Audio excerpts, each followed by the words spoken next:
where the canyon remembers me. The first time I stepped into McKittrick Canyon was sometime in the early 80s, probably between 83 and 85. I can't pin the exact year anymore, but I still feel the moment. I was there with a friend.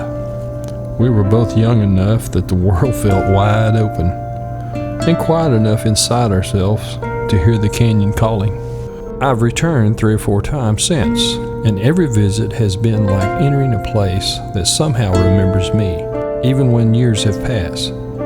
McKittrick is strange that way, both familiar and brand new each time I walk through its gates.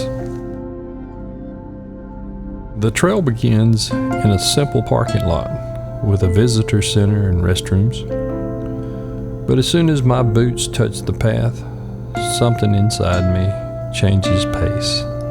The canyon asks me to slow down, to listen.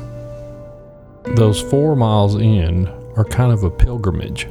The cottonwoods rise like stained glass windows, turning fire red, gold, and soft orange in late October and early November. But every time I go out there, the sky is always a West Texas blue. I've never seen it cloudy, not even once. A little ways in rests Pratt Cabin, built in the 1930s by Wallace Pratt, a man who fell in love with this canyon so deeply that he gifted thousands of acres to help the Guadalupe Mountains National Park. When you stand next to the cabin, you feel it, a sense of gratitude in the air, as if he never left the place at all. Beyond the cabin, the trail leads to the grotto, an alcove carved by water and patience. Sometimes there's a little stream, sometimes just a memory of one, but the silence there, the silence feels ancient. It settles into you. It reminds you how small we are, and how much beauty there is in being small. McKittrick Canyon has never looked the same to me twice. Maybe it's the season. Maybe it's the light. Or maybe it's each time I return, I'm a different person than I was before. Every visit has shown me something new. Some shade of color, some shape of rock, some quiet truth.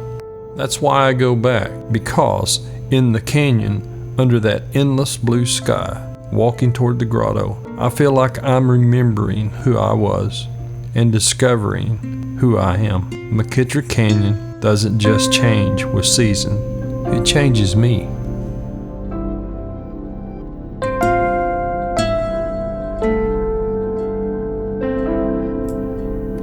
I was there every decade, starting with the 1983. Then I was there again in the early 90s, I think, or maybe late 90s, I'm not sure. I think it's probably the late 90s. And then I was there in the early 2000s, and again there in 2019.